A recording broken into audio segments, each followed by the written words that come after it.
आना है कि नहीं आना है। तो इस तरीके से स्टैटिस्टिक्स की क्या अपॉर्चुनिटीज है आप लोगों के लिए, आप डिफरेंट साइंस फील्ड्स पर जहां कहीं भी आ रहा है। दूसरा सबसे बड़ा जो मेरा क्वेश्चन है कि स्टैटिस्टिक्स या मैथमेटिक्स को आप सब्जेक्ट समझते हैं। In my opinion statistics and mathematics are not subjects. Basically there is a two science throughout the universe, fundamental science and social sciences. Fundamental science में physics, chemistry, botany, zoology, medical engineering ये सारे subjects आते हैं। और social sciences में economics हो गया, psychology हो गया, एंथ्रोपोलॉजी हो गया, ह्यूमैनिटीज हो गया। और आजकल सबसे ज़्यादा स्टैटिस्टिक्स का जो एप्लीकेशन हम लोग कर रहे हैं, आपको सुनकर ताजुब होगा, लिंग्विस्टिक्स में कर रहे हैं। जहाँ लेक्सिकोग्राफी या डिक्शनरी का वर्क हम लोग करते हैं, उस जगह पर स्टैटिस्टिक्स का सबसे ज़्यादा यूज कर रहे हैं। What is statistics? 17th century में एरिस्टोटल और प्लेटो का नाम आपने सुना था। ये दो फिलोसफर्स थे। इन्होंने एक कॉन्सेप्ट ये दिया कि what ever is certain in earth that is in the hands of God. जो ईश्वर चाहता है, चाहे वो अल्लाह कहिए या क्राइस्ट कहिए या गॉड कहिए, जो कुछ भी इस दुनिया पे आज हमारा लेक्चर हो रहा है या आप हमारे सामने बैठे हुए हैं, सर्टेन है वो because of God. This was the concept of Aristotle and Plato. इनके आधार पर मैथमेटिक्स के पोस्टुलेट्स बने, स्टैटिस्टिक्स की थ्योरीज बनी और प्रोबेबिलिटी का कॉन्सेप्ट आया। The basic definition of probability was provided by them as to find certainty in a situation of uncertainty. जब भी अनिश्चितता की स्थिति होती है तो उस पर निश्चितता ज्ञात करने का जो प्रोसेस होता है, that is our probability. If you toss a coin, either you will get head or you will get tail. You say that 50% of getting chances, getting head chances is 50% and tail. High school 9th 6th में आजकल पढ़ाया जाता है। लेकिन यदि आप इस definition को लेकर एक पेशेंट अभी यहाँ पर आप इनमें से कोई बेहोश होकर गिर जाए और हम लोग ये साइंस फेस्टिवल वगैरह तो भूल जाएंगे, सबसे पहले ये होगा कि एम्बुलेंस बुला के नियर बाई हॉस्पिटल में ले जाए। दो ही पॉसिबिलिटीज होंगी, that patient either will survive और ही विल नॉट सर्वाइव। अब यदि आप ये प्रश्न करें तो जो पेशेंट है, यदि वो हम उसको कार में बैठा के ले जा रहे हैं, लेक्चर तो गया, वो फेंट होकर गिर गया नियर बाई हॉस्पिटल पर, और वो वहाँ पर पीछे हमारी सीट पे बैठा हुआ है, बगल में डॉक्टर पांडे गाड़ी चला रहे हैं, वो पेशेंट को थोड़ा थोड़ा होश आने लगा। उसने पूछा कि ये स्टैटिस्टिक्स के प्रोफेसर हैं, हेड ऑफ द डिपार्टमेंट है, इनसे पूछिए जरा हमारी बचने की प्रोबेबिलिटी क्या है। यदि मैं ये कह दूँ कि तुमको हॉस्पिटल ले तो चल रहे हैं, तुम्हारे मरने की प्रोबेबिलिटी या जीने की प्रोबेबिलिटी 50% है। Well, I am sure as a statistician that you will die 50%. मैं 100% कह रहा हूँ, वो पेशेंट अपनी सारी ताकत लगा के कार का शीशा तोड़कर भाग जाए। चाहे वो फिजिक्स हो, फंडामेंटल साइंस का सब्जेक्ट हो, केमिस्ट्री हो, बायोकेमिस्ट्री हो, जियोलॉजी हो, बॉटनी हो, हर जगह आप लोग लैब में एक्सपेरिमेंट्स करते हैं और डेटा कलेक्ट करते हैं। Similarly social sciences, socio economic surveys होते हैं, ऑब्जर्वेशंस लिए जाते हैं, डेटा कलेक्शन होता है, उसकी एनालिसिस कैसे करी जाती है। फॉर एग्जाम्पल, अब कौन सा tool, in my opinion statistics and mathematics are basically tool subjects, they are not pure subject. Social scientist और फंडामेंटल साइंटिस्ट को जब भी अपनी कोई प्रॉब्लम आ जाती है, उसको एनालिसिस वो नहीं कर पा रहे होते हैं, वो मैथमेटिशियन और स्टैटिस्टिशियंस के बीच पर पास आते हैं कि सर ये हमारा डेटा है, ये ऑब्जर्वेशन हमने क्वांटिटेटिव रूप में लिए या क्वालिटेटिव रूप में लिए है, इसको एनालाइज करके दीजिए। उसका हम लोग एनालिसिस करते हैं। अभी मेडिकल कॉलेज के डॉक्टर आए थे, इनका सारा डेटा हम हमारे डिपार्टमेंट स्टैटिस्टिक्स में डिफरेंट स्टैटिस्टिकल सॉफ्टवेयर से हम लोग एनालिसिस कर रहे हैं। क्या कोविड का जो जितना डेटा है आप देखिए, जो चार्ट्स बनते हैं, ग्राफ बनाते हैं हम लोग, उस ऑब्जर्वेशंस को किस तरीके से एनालाइज किया जा सकता है, कौन सा टूल कहाँ पर यूज किया जाएगा, that is the most important aspect. मान लीजिए एक ट्रेन लखनऊ स्टेशन से कानपुर स्टेशन तक 40 किलोमीटर पर आवर की स्पीड से जा रही है और कानपुर से लखनऊ वापस होती है 60 किलोमीटर पर आवर की स्पीड से। What will be the average speed of the train? आप क्या करोगे? 40 + 50/2 कर दोगे, your answer will be 50, but this answer is wrong. Mathematically it may be right, average हमें निकालना था, 40 + 60/2 कर दिया, ये गलत हो गया। Here we shall use harmonic mean, जो स्टैटिस्टिशियंस बताते हैं। There are so many tools which have been developed by mathematicians. आप लोगों ने क्लास 6 में, क्लास 9 में, इंटरमीडिएट में ये पढ़ा होगा। अर्थमेटिक मीन ये होता है, ज्योमेट्रिक मीन होता है, हार्मोनिक मीन होता है, मीडियन होता है, मोड होता है।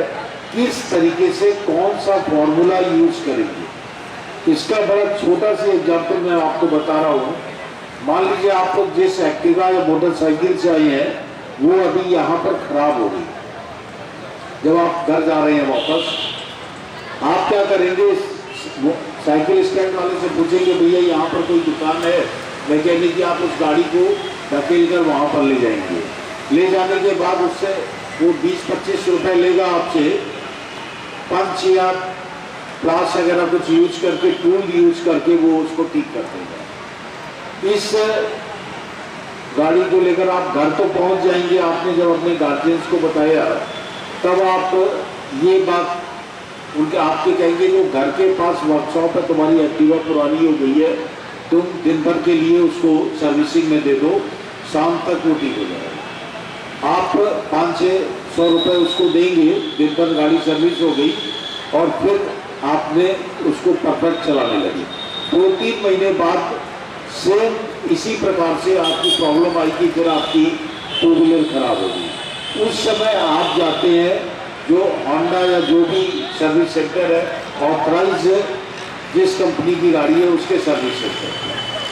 तो 3 सिचुएशन आई। एक वो रोड साफ मिस्त्री हुआ जिसने आपकी गाड़ी ठीक करी, उसने कुछ टूल्स यूज किए।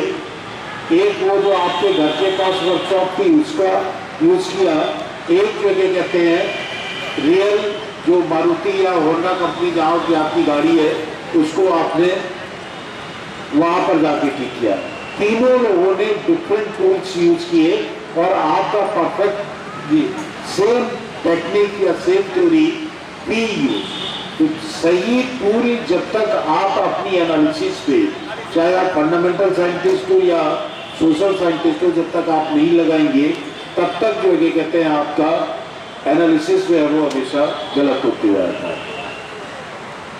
स्टैटिस्टिक्स का जो सबसे मेन शुरुआत हुई थी, वो स्टैटिस्टा वर्ड से हुई थी। शेक्सपियर का नाम आपने सुना होगा, इसने भी अपने हैमलेट प्ले में 1602 में इसका यूज किया। सबसे पहले स्टैटिस्टिक्स का यूज रोमन एम्पायर ने किया।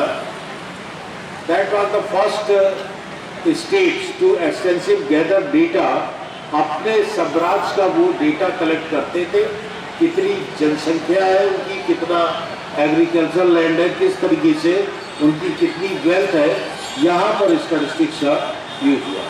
और फिर 20वीं सेंचुरी के तमाम साइंटिस्ट, मैथमेटिशियन और स्टैटिस्टिशियंस ने टूल्स दिए, और स्टैटिस्टिशियन जो है किस सिचुएशन पर डेटा या ऑब्जर्वेशन को एनालाइज करने के लिए कौन सा टूल यूज किया जाना है रियल लाइफ सिचुएशन पे, वो आपको ये बताता है।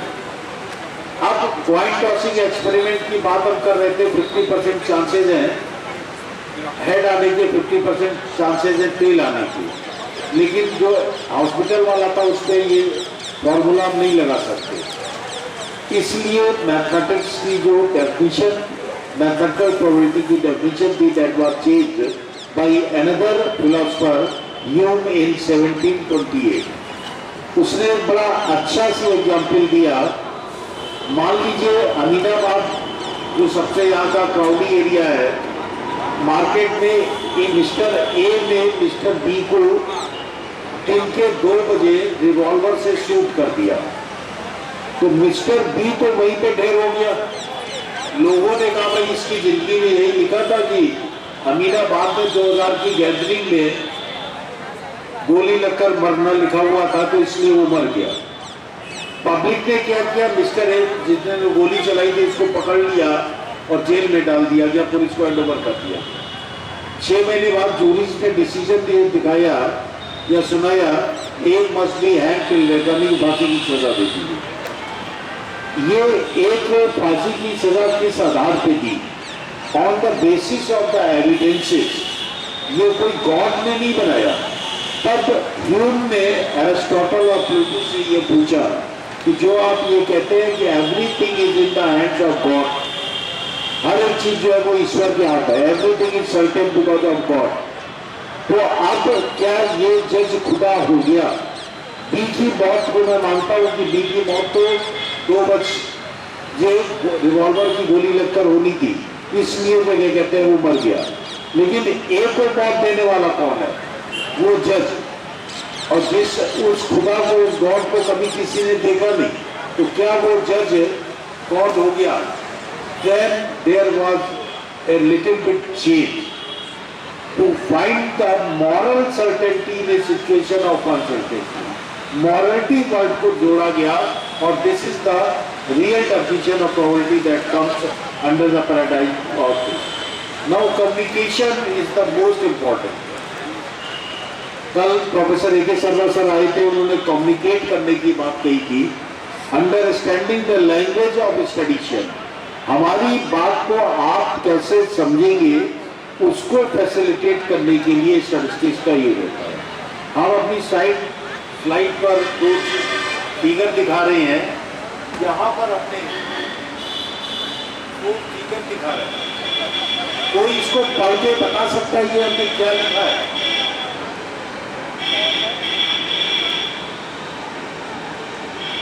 There are 2 English words यहाँ पर है, ब्लैक पोर्शन दिया हुआ है, तो व्हाइट पेज पर हमने किया। Anybody can answer what is this?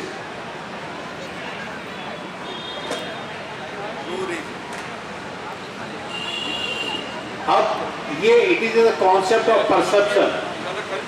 अब आप देखिए हमने क्या किया, उन ब्लैक बॉर्डर को पहली वाली स्लाइड पर हमने जो क्या कहते हैं, जिस समय इस स्लाइड को दिखाया था उस समय आपके कोई रेज हैंड नहीं किए। उसको जैसे ही हमने बॉर्डर किया, यहाँ पर क्या है, जब हमने आपसे कहा कि अंग्रेजी के 2 शब्द दिए, तो you are concentrating on the black portion, but it is not practically that. जैसे ही ये हमारा परसेप्शन है कि हम एनालिसिस करने के लिए, हमारे सामने कार खड़ी हुई है एक ऑरेंज कलर की, उसका क्या डायरेक्शन है, इस डायरेक्शन में है या बैक जाएगी, आई डोंट नो। तो इस ऑब्जर्वेशन की एनालिसिस करने के लिए हमें परफेक्ट होना होगा कि ग्राउंड रियलिटी पर। In the previous slide we were are concentrating on the black portion, but now we should concentrate on the white portion. This is the concept of a study. एक ये मेरी wife ने मुझसे question पूछा है, are you happy with me और happily married with me? My reply देखिए किया हुआ है, क्या इसको आप समझेंगे? She is asking to me that are you happy with me or happily married with me? My answer is this. You will say no. But the answer I am saying yes, yes, yes, yes. Therefore, there is a lot of perceptions. आप अपने घर पे जाइएगा तो line बराबर की खींचिएगा। एक line को आप कन्वर्जिंग ट्रीटमेंट दे दीजिए और एक को मतलब ट्रायंगुलर और डाइवर्जिंग ट्रीटमेंट दे दीजिए। जिस लाइन को आप एकदम एग्जैक्ट बराबर मानिएगा, जिसको आप बराबर दोनों लाइनें बराबर है, एक को कन्वर्जिंग ट्रीटमेंट दिया है, एक को डाइवर्जिंग ट्रीटमेंट दिया है, जिसको आप डाइवर्जिंग ट्रीटमेंट दे रहे होते हैं वो लाइन दूसरी लाइन से बड़ी दिखती है। यह एक परसेप्शन की बात हम और कह रहे हैं। Draw a rectangle with 3 lines. एक रेक्टेंगल को ड्रॉ करिए with 3 lines. Can you draw? Draw a rectangle with 3 lines. I can draw. हमने एक रेक्टेंगल ड्रॉ किया and then 3 vertical lines इसमें ड्रॉ किया। That is the किस तरीके से हम अब जो स्पीकर बोल रहे हैं या जो टीचर पढ़ा रहे हैं या किसी दूसरे की बात को हम सुनकर क्या इंटरप्रिटेशन करते हैं, this is the most important aspect.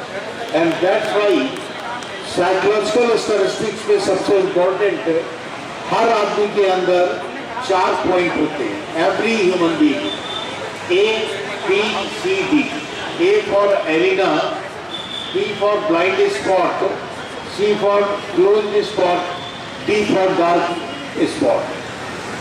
A means arena, means that known to self. हम अपने को तो जानते ही जितना, उतने ही नोन टू अदर्स, उतने ही हम दूसरों के द्वारा भी जाने जाते हैं। B is blind spot, not known to self. हम खुद नहीं जानते हैं लेकिन दूसरे लोग हमारे बारे में ज्यादा जानते हैं। Other known to others. And C is closed spot, known to self. हम अपने बारे में तो जानते हैं लेकिन दूसरे हमारे बारे में नहीं जानते हैं। Third is dark spot. Dark spot means that ना तो हम अपने बारे में जानते हैं कुछ भी और ना ही दूसरे हमारे बारे में जानते हैं।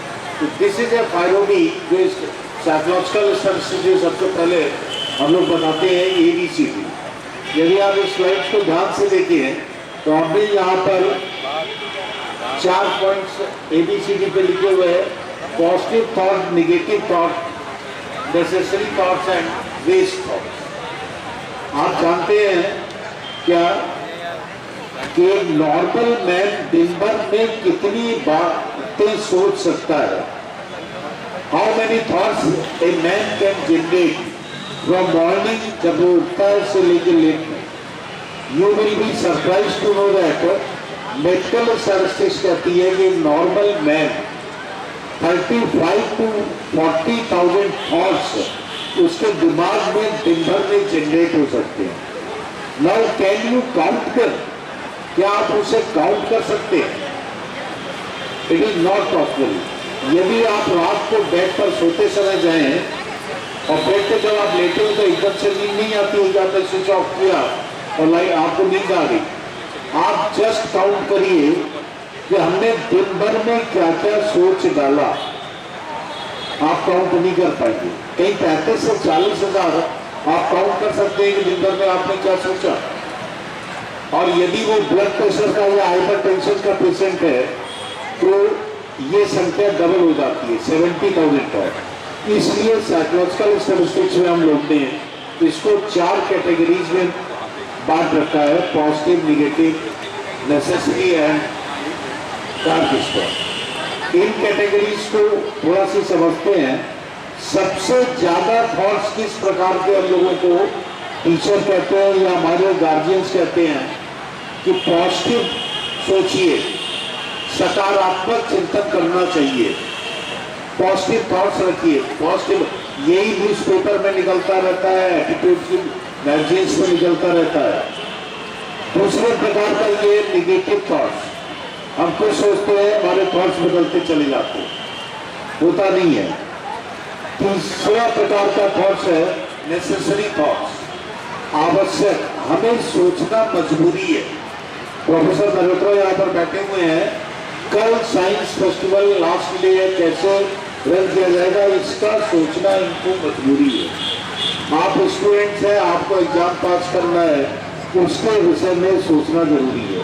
That is compulsory thoughts, the necessary thoughts. और सबसे चौथा प्रकार का थॉट है वेस्ट थॉट। यदि आप अपने टोटल 35 से 40 हजार थॉट्स को जनरेट करें दिन भर में और इस क्लासिफिकेशन करें तो कैन यू टेल कि सबसे ज्यादा आप किस प्रकार के थॉट्स को रखते हैं? Anyone can tell? Negative thoughts.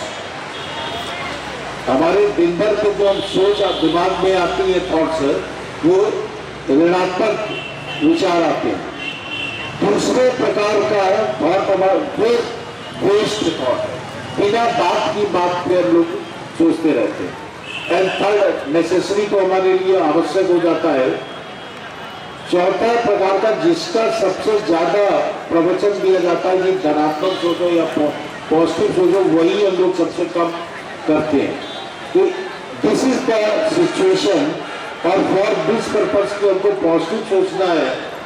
ये सब स्टैटिस्टिक्स का कॉन्सेप्ट है कि किस तरीके से हम एनालिसिस पर परफेक्ट हो सकते हैं या डेटा साइंटिस्ट बन सकते हैं।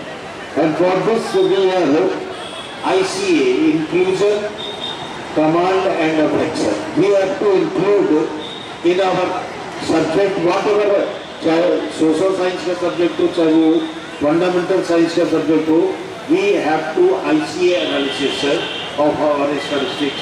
We should have command over them, only then we can increase the number of positive thoughts. Similarly, affection, we have to affection. ये नहीं कि इंटर किया, BSc में एडमिशन ले लिया, क्योंकि और कहीं कुछ नहीं है। जो पॉजिटिविटी आपके अंदर है, उसको आप अपने उसमें लाइए। BSc कर लिया, क्या करेंगे? MSc कर लेंगे। MSc करने के बाद क्या करेंगे? PhD कर लेंगे, फिर बेकार बैठेंगे। But you should have this SWOT analysis, that is also very important, that whenever you are going to take admission in university or an institution, you must know your strength, weakness, opportunity and threats. SWOT analysis का बड़ा simple example मैं देता हूँ। My wife is my strength, but my neighbor's wife is my weakness. And my neighbor is out of his home, then that is an opportunity. And when he is inside his home, then that is a threat. This is the way that how we can study the science subject using data science or data analysis or statistics. And these are the some important slides. And two main branches of statistics are nowadays are theoretical statistics and data science. Now, data analysis and data science has a different idea. Data science is a concept that unifies statistical data analysis and their related methods in order to understand, analyze phenomena with the data. Whether you are botanist, you are zoologist, you are physicist, you are chemistry, or you are social scientist, you are collecting observation, you are conducting experiments, you are getting observation, how will you deal with them, what type of formula you will apply, these are all available. Now one more thing, the 5 characteristics of your data should be there. Number 1, leadership, liquidity, usage, access and protection. यहाँ पर 2 word आते हैं, leadership and management. Leader आजकल अभी 2014 पर एक नई रोहित शर्मा की फिलॉसफी आई है, LWT, लीडर विदाउट टाइटल। जैसे यूनिवर्सिटी है, यहाँ पर अभी एक वाइस चांसलर है, उसके फिर नीचे डीन्स आते हैं, फिर हम लोग आते हैं, हेड लोग या फिर उसके नीचे फैकल्टी होती है।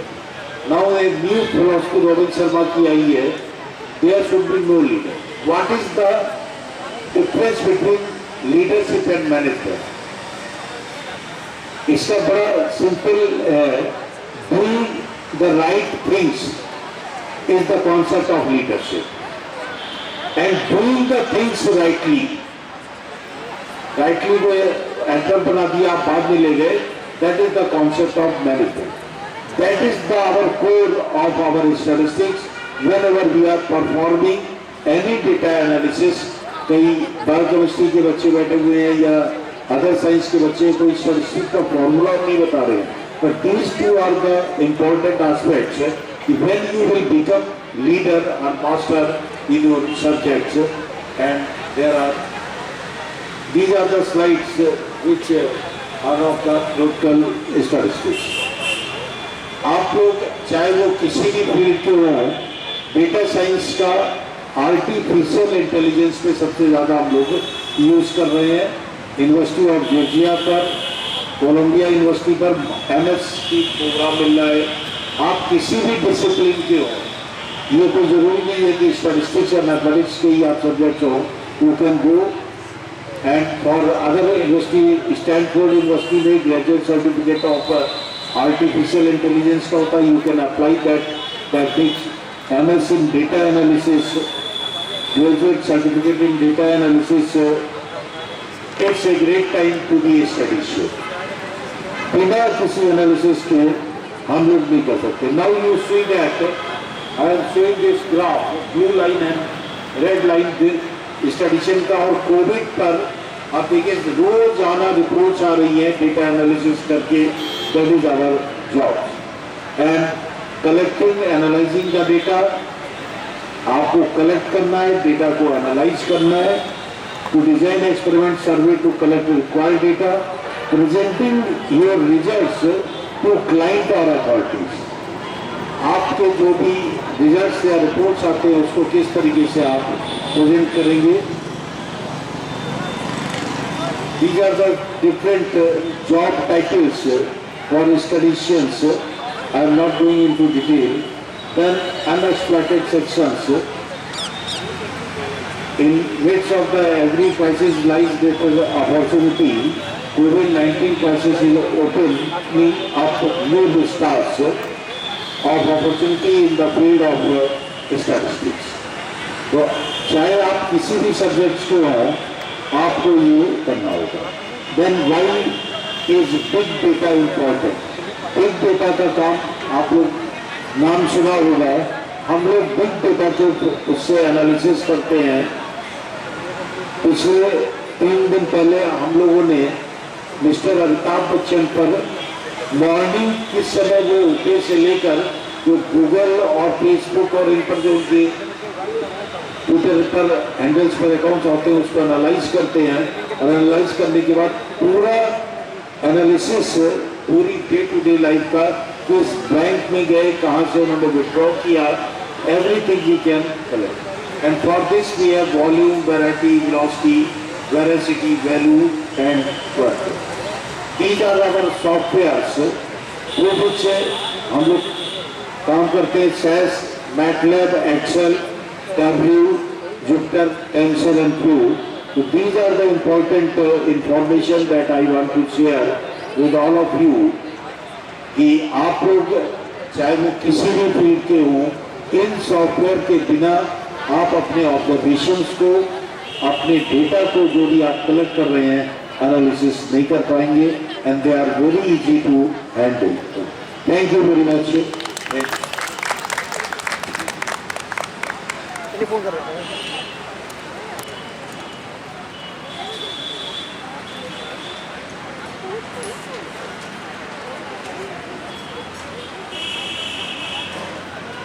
Well, thank you, Dr. Rajiv Pandey. I like